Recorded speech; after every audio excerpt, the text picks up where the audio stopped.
اصحاب الایکہ کا انجام۔ جب قوم نے نبی شعیب علیہ الصلاۃ والسلام کی نافرمانی کی، الحمدللہ وحدہ والصلاۃ والسلام علی من لا نبی بعدہ، آج ہم بات کریں گے ایک ایسی قوم کی جس نے اللہ کے نبی کو جھٹلایا، ناپ تول میں کمی کی اور آخر کار اللہ کے عذاب کا شکار بن گئی۔ یہ ہے اصحاب الایکہ کا واقعہ۔ نمبر 1، اصحاب الایکہ کون تھے؟ الایکہ کا مطلب ہے گھنا جنگل۔ یہ قوم گھنے درختوں والے علاقے میں رہتی تھی، اسی لیے قرآن میں انہیں اصحاب الایکہ کہا گیا۔ اللہ تعالیٰ نے فرمایا وَإِن كَانَ أَصْحَابُ الْأَيْكَةِ لَظَالِمِينَ، اور اصحاب الایکہ یقیناً ظالم لوگ تھے۔ سورۃ الشعراء آیت نمبر 176۔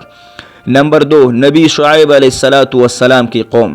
حضرت شعیب علیہ السلام اللہ کے نبی تھے جنہیں اصحاب الایکہ کی طرف بھیجا گیا۔ ان کا اصل پیغام تھا اللہ کی وحدانیت، ناپ تول میں انصاف، اخلاق اور ایمان۔ قال یا قوم اعبدوا اللہ ما لکم من الہ غیرہ، اے میرے نبی اللہ کی عبادت کرو، اس کے سوا کوئی معبود نہیں۔ سورۃ الاعراف آیت نمبر 85۔ نمبر 3، ناپ تول میں کمی، ظلم اور فریب۔ یہ قوم تجارت میں بہت ماہر تھی لیکن ناپ تول میں دھوکہ دیتی تھی۔ حضرت شعیب علیہ السلام نے فرمایا اوفوا الکیل ولا تکونوا من المخسرین، ناپ تول پورا کرو اور نقصان نہ دو۔ قوم کا تکبر اور انکار۔ انہوں نے حضرت شعیب علیہ السلام کا مذاق اڑایا اور کہا انما انت من المسحرین، تو بس جادو زدہ انسان ہے۔ اور جب عذاب کا وقت آیا تو وہ سخت دھوپ، گٹن اور آگ کے عذاب سے ہلاک کر دیے گئے۔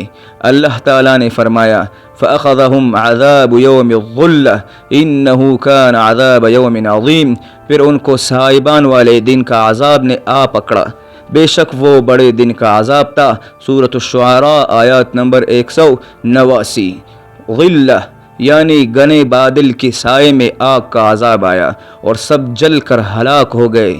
یہ واقعہ ہمیں سکھاتا ہے کہ ایمان، صداقت اور عدل کو نہ چھوڑو، ناپ تول میں کمی نہ کرو، اللہ کی نبیوں کی عزت کرو۔ فریب، جھوٹ اور تکبر کا انجام ہلاکت ہے۔ اللہم اجعلنا من المتقین ولا تجعلنا من الظالمین وثبت قلوبنا على دینک واحفظنا من عذابک واہدنا صراطک المستقیم، آمین یا رب العالمین۔